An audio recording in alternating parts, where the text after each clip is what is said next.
ఈ దినపత్రికలు ఇవన్నీ ఉన్నాయి కదా, వెలుగు, తర్వాత ఆంధ్రజ్యోతి, నమస్తే తెలంగాణ, శనార్థి తెలంగాణ, ఈనాడు, ఆనాడు, ఏనాడు, ఆ తర్వాత ఇంకా దిశ, ఇంకేమో ఉన్నాయి కదా, సాక్షి, వార్త, ఇవన్నీ పత్రికలు ఉన్నాయి కదా. వీటన్ని పత్రికల్ని ఇవాళ ఏం చేసినా తెలుసా, ఈ అన్ని పత్రికలను తీసుకొచ్చి చాట్ జీపీటీకి ఇచ్చిన. చాట్ జీపీటీకి ఇచ్చి అసలు ఈ పత్రికల్లో వచ్చేటువంటి వార్తల పైన నీ విశ్లేషణ ఏంది అని అడిగిన. ఏఐని అడిగితే అది ఒక్కటే మాటలు, ఇవి దొంగ పత్రికలు అని చెప్పింది. ఎంత అంటే ఆ పత్రికల్లో ఎట్లా నిర్ధారించగలిగినావు అని అడిగితే అది ఎంత ఇంట్రెస్టింగ్ విషయాలు చెప్పింది అనుకుంటున్నావు, అవి మీకు షేర్ చేయాలా, అది రికార్డ్ చేయాల్సింది.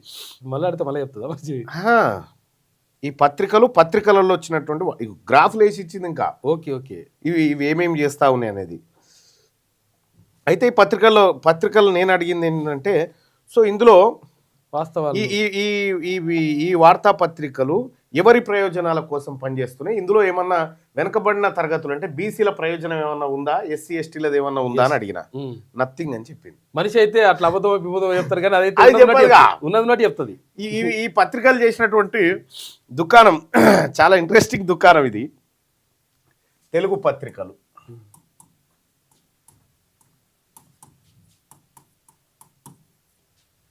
అంటే దీనికి ఒక మందు కనిపెడుతున్నాం త్వరలో. ఆ మందు వచ్చినాక చెప్తాం. కానీ తెలుగు పత్రికలు మనం ఏమేమి తీసుకున్నామంటే, ఇందులో ఫస్ట్ వెలుగు, రెండోది ఈనాడు, మూడోది ఆంధ్రజ్యోతి,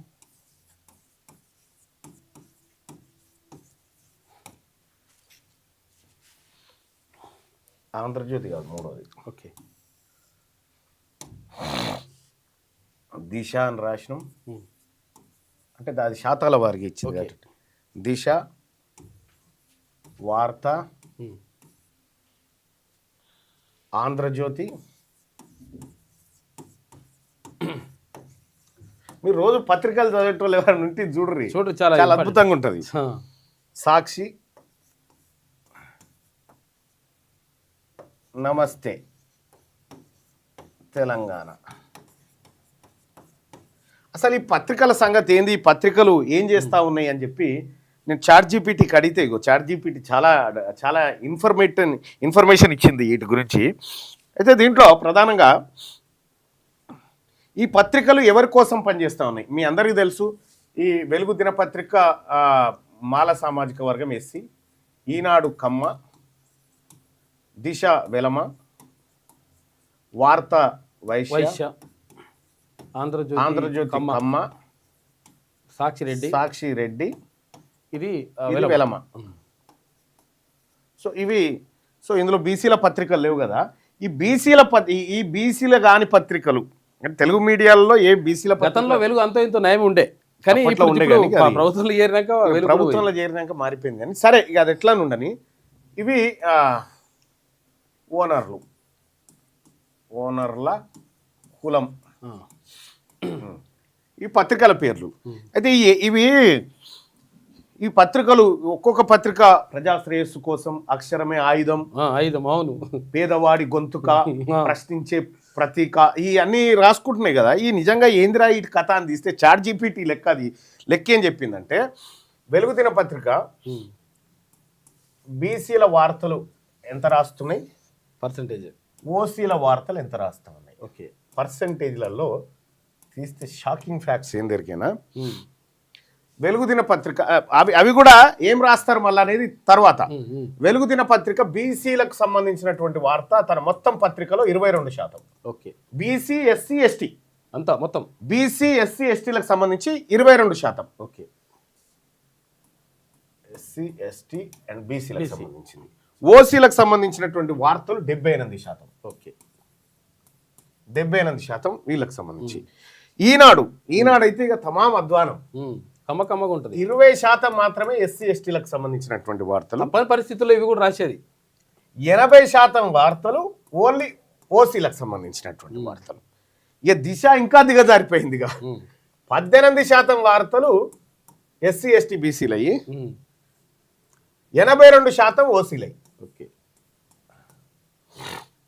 వార్తా దినపత్రిక వచ్చేసి 15% మాత్రమే ఎస్సీ ఎస్టీ బీసీలు అయ్యి 85% ఓసీల వార్తలు, పెద్ద కులపుల వార్తలు. ఆంధ్రజ్యోతి చూడిగా, ఆంధ్రజ్యోతి 12% ఎస్సీ ఎస్టీ బీసీల వార్తలు, 12%, 88% ఓసీల వార్తలు. చూసుకో ఇక. సాక్షి నయం ఉంది జరా, 25% ఎస్సీ ఎస్టీ బీసీలకు ఇస్తే 75% అప్పర్ క్యాస్ట్కి సంబంధించినటువంటి వార్తలు. ఇక నమస్తే తెలంగాణ 28% వార్తలు ఎస్సీ ఎస్టీ బీసీలు, ఎందుకంటే ప్రతిపక్షంలో ఉంది కాబట్టి. ఇక్కడ 72% అగ్రకులాలకు సంబంధించినటువంటి వార్తలు. So SC ST BC minority సోదరులారా, మనం పైసలు పెట్టి కొని ఎవరి వార్తలు చదువుతా ఉన్నాం? దీన్ని బట్టి మనం పైసలు పెట్టి కొని ఎవరి వార్తలు ఎవరి ప్రయోజనాల కోసం చదువుతా ఉన్నాం? ఇది ఇది ఇది ఇది నా కవిత్వం కాదు, సుదర్శన్ కాదు, చాట్ జీపీటీకి ఈ పత్రికలన్నీ పీడిఎఫ్ ఫైల్స్ ఇచ్చి వీటిని విశ్లేషణ చేయి, పత్రికల్లో ఏమొస్తుందంటే షాక్. నేను నిజంగా నేను చాలా పత్రికలు తిరిగేసిన.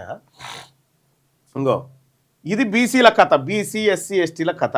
ఇక ఎస్సీ ఎస్టీలది అయితే ఇక మనం మాట్లాడుకోవద్దులే, అవును, ఎందుకంటే మొత్తమే లేకుండా అయిపోయింది. ఇగో ఇది ఈ బీసీల, ఇవేమో బీసీఎస్సీ 100కి 90% ఉన్న ప్రజలది, 100కి 90% ఉన్న ప్రజల వార్తలేమో ఇక ఇవి. 100కి 10%, 10% వేసుకోవాలి మొత్తం అటు ఇటు వేసుకుంటే. ఇక అటు ఇటు 10 చేద్దాం. 10% ఉన్న వాళ్ళ వార్తలేమో ఇక గివి.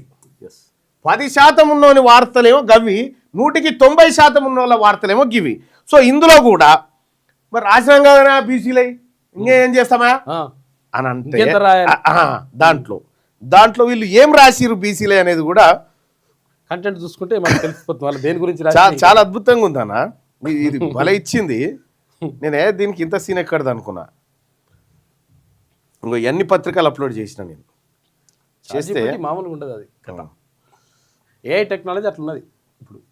అది మొత్తం వీళ్ళు ఏం చేస్తారో మొత్తం అన్ని పత్రికల్లో కలిపి అన్ యావరేజ్గా బీసీల కవరేజ్ 22% వస్తే అగ్రకులాల కవరేజ్ 78% వచ్చింది అన్ యావరేజ్గా. సో ఇందులో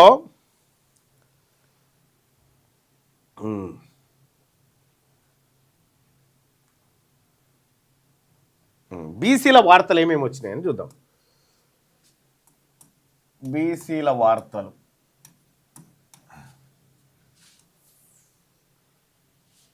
ఓసీల వార్తలు ఇవి ఏమేమి వచ్చినాయో చూడాలి మనం. బీసీల వార్తలట చిన్న కాలం,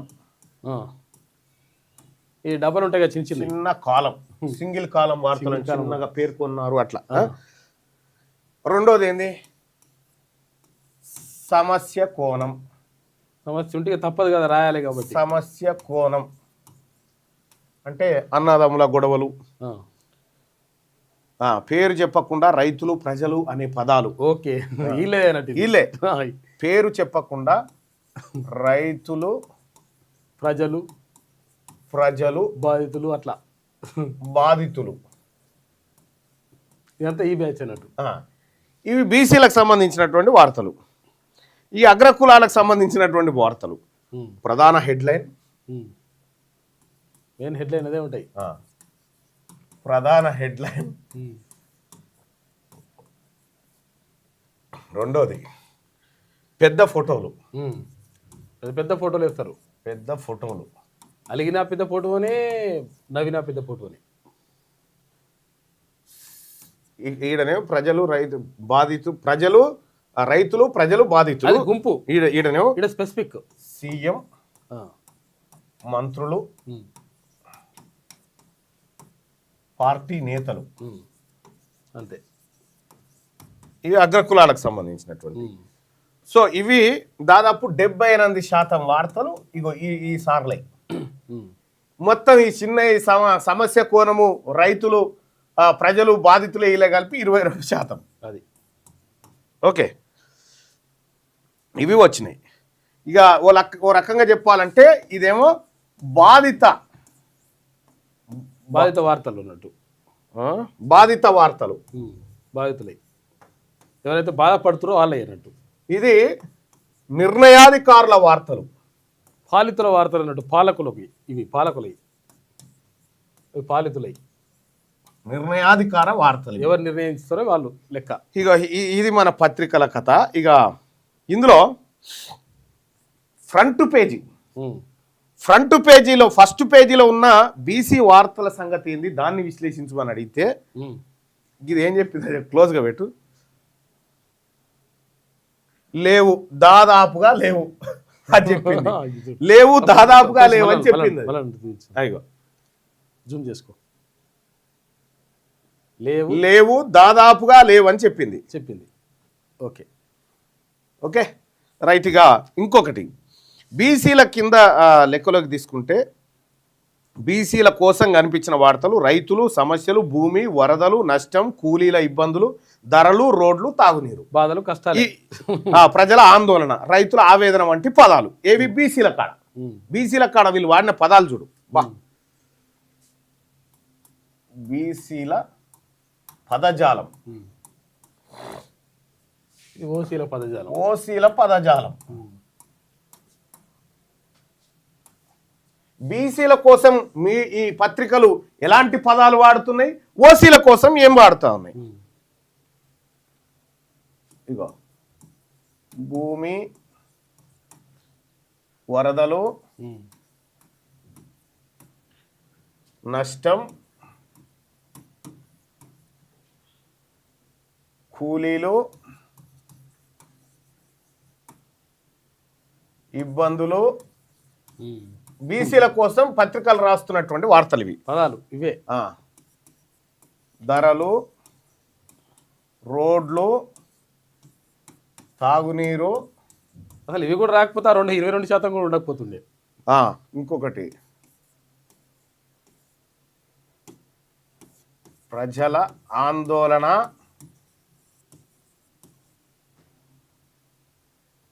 రైతుల ఆవేదన. ఇది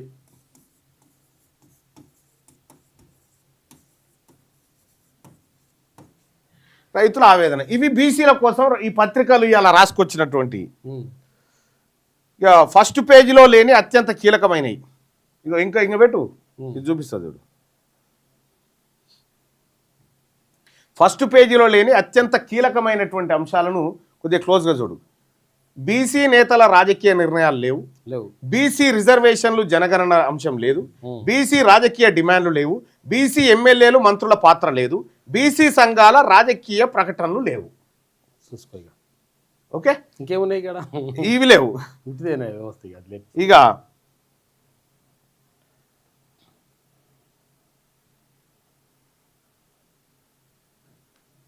అమ్మ ఏమి నిజంగా అన్న, ఇది డైలీ దీన్ని అనాలి, దీన్ని పట్టుకురావాలి.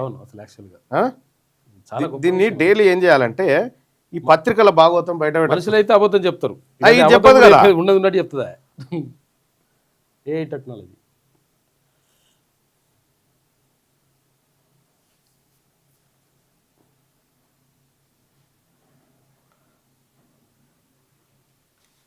అంటే బీసీలకు ఒక లాంగ్వేజ్, ఓకే, ఓసీలకు ఒక లాంగ్వేజ్. బీసీ వాళ్ళు ఎవరైనా చచ్చిపోతేనేమో మృతి, శవం.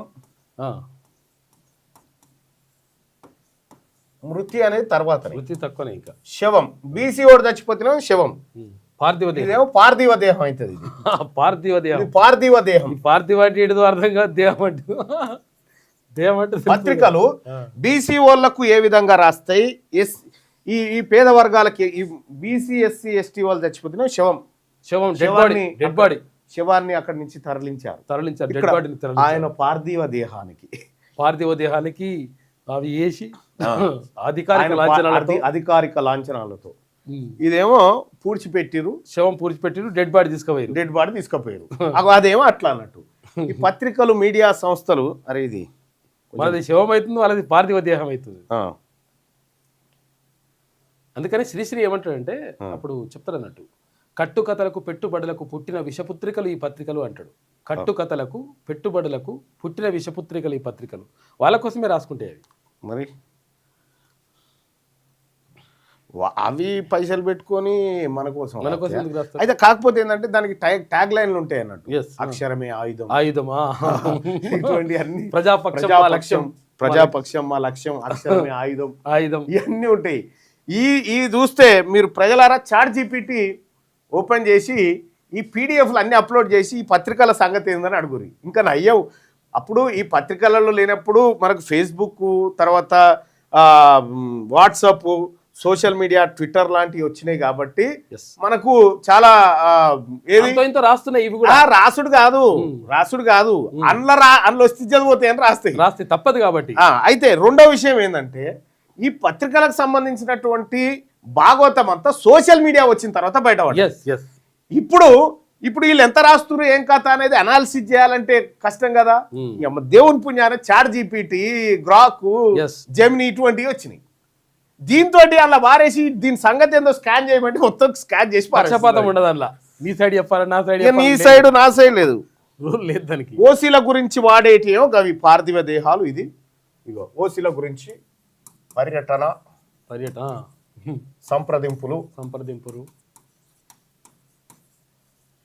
టూర్లు, విస్తృత స్థాయి సమావేశాలు. ఇగో ఈ పదాలేమో ఓసీలై, ఇక బీసీలో ఏమో ఇక ఈ పదాలు భూమి, వరదలు, నష్టం, కూలీలు, ఇబ్బందులు, ధరలు, రోడ్లు, తాగునీరు, ప్రజలు, ఆందోళన, రైతుల ఆవేదన, శవం. ఇక ఇంకా ఏమన్నంటే బీసీలకు సంబంధించి అన్నను చంపిన తమ్ముడు, చంపిన తమ్ముడు కింద గిత్తత రాస్తాడు మద్యం మత్తులో, మద్యం మత్తులో అంటాడు. ఇక్కడ కేసీఆర్ ఇంట్లో అలజడి. ఇదేం అర్థం కాదు. అలజడి జడి అవుతుంది అంతే. ఈ పత్రికలు అలజడి కాదు, నిప్పులు చెరుక్కున్నారు చెల్లెళ్ళు. వీళ్ళు తాగే తనుకుంటారు, వీళ్ళు తాగే తనుకుంటారు. వాళ్ళదేమో గట్లుంటది, వీళ్ళదేమో గిట్లుంటది. నిప్పులు చెరుగుతారు వీళ్ళు. ఇంకా గమ్మత్ ఏంటంటే అప్పుడు గతంలో బాలకృష్ణ బెల్లంకొండ సురేష్ మీద కాల్పులు జరిపిండు చూసినా వాళ్ళ ఇంట్లో. బాలకృష్ణ ఏం చేసిండు, బెల్లంకొండ సురేష్ మీద కాల్పులు జరిగింది. నిర్మాత బెల్లంకొండ సురేష్ మీద కాల్పులు జరిగినాయి. కాల్పులు జరిగితే బెల్లంకొండ సురేష్ కు గాయాలైనాయి, ఇంకొక ఆయన గాయాలైనాయి. ఎవడు దవాఖానలో పడాలి? గాయాలైన వాళ్ళు పడాలి. గాయాలైనోడు కదా, కానీ బాలకృష్ణ దవాఖానలో పడ్డాడు నిమ్స్ లో. మళ్ళా ఆకర్ల సుబ్బారావు అని డైరెక్టర్ ఉండే. ఈ బాలకృష్ణ దవాఖానలో పడితే నిమ్స్ డైరెక్టర్లు వచ్చి హెల్త్ బులెటిన్ విడుదల చేస్తారు. ఎవరి బాలయ్య బాబు ఇప్పుడేం మాట్లాడే పరిస్థితిలో లేడు అని. కాల్చిన హెల్త్ బులెటిన్ వాడు కాల్చి గాయాలైనోడేమో ఆడ కాల్చినోడు దవాఖానలో పడ్డాడే. మీరు చూడరు పత్రికలు. ఈనాడు పత్రిక ఆవేదన, ఆంధ్రజ్యోతి పత్రిక ఆందోళన బాలయ్య ఆరోగ్యం పట్ల. ఇప్పుడే చెప్పలేము. విషయం ఏంటంటే ఇది ఎట్లా బయటపడ్డదంటే ఈయన నిమ్స్ అధికారులు ఆయన హెల్త్ బులెటిన్ విడుదల చేస్తారు. హెల్త్ బులెటిన్ విడుదల చేస్తుంటే పక్కపొంటి లక్ష్మీపార్వతి గారు పోయి పరామర్శించారు, వచ్చిరు. ఇలా హెల్త్ బులెటిన్ అయిపోగానే ఆమె ఇటు వచ్చింది. ఇటు రాగానే ఇప్పుడే మాట్లాడినా బాబు, ఈయననేమో ఇప్పుడే చెప్పలేకపోతున్నాం, మాట్లాడతలేడని ఈయన అనగానే ఆమె వచ్చి ఇప్పుడే మాట్లాడినా బాబుతోటి బాగానే ఉన్నాడు. ఈ పత్రికలలో వచ్చే వార్తలు, ఈ ఛానళ్లలో ఇప్పుడు ఛానళ్లను కూడా అనాలిసిస్ చేయాలి డైలీ. ఇది ఒక ఇది ఖచ్చితంగా పెట్టాలి, ఇది పెట్టాలి. చూడు ఇవాళ ఏం చేసిన పత్రికలు, ఏ ఛానల్ ఏమేమి వస్తా ఉంది, వీటన్నిటిని కూడా మీ ముందుకు తీసుకొచ్చే కార్యక్రమం చేస్తే. ఎందుకంటే ఈ పత్రికల బట్టలు ఇప్పకపోతే ఇవి ఏం చేస్తున్నాయో మనకు తెలియదు. ఇవి చెప్పేటువంటి విషయం అంతా ప్రజల్లోకి పోయే ప్రమాదం ఉంటుంది. కాబట్టి మనం చాలా జాగ్రత్తగా వీటి సంగతి అనుకుంటే నష్టం జరుగుతుంది, అనుకుంటే ప్రమాదం కూడా ఉంటుంది. ఎందుకంటే మరి ఎవరు చెప్పకపోతే గాల్లో చెప్తే అదే చెప్పింది రైట్ అవుతుంది. ఇంకా వీలైతే నేను ఇంకా కొంత అనాలిసిస్ చేస్తా దీని మీద. ఏది అంటే సోషల్ మీడియా టూల్స్ వాడే చేస్తా, ఏం చెప్తే చూద్దాం. కానీ తస్మాత్ జాగ్రత్త ప్రజలారా, పైసలు మనవి, మన పైసలు పెట్టి మనం కొంటాము, మన వార్తలు ఉండయి, వీళ్ళ వార్తలు ఉంటాయి, మళ్ళా మన కోసం వాడేటువంటి వార్తలు ఉంటే ఇగో ఇవి బాధితులయ్యి ఇక మళ్ళా వాళ్ళు ఏకాన పైసలు లేదు, వాళ్ళే నిర్ణయాధికారాలు, సీఎం, మంత్రులు, పార్టీ నేతలు, పెద్ద ఫోటోలు, ప్రధాన హెడ్లైన్లు ఇక వాళ్ళే. తస్మాత్ జాగ్రత్త. ఏ పత్రిక మనది కాదు, ఏ టీవీ కూడా మనది కాదు. మనకున్నదల్లా ఓన్లీ సోషల్ మీడియా అంతే.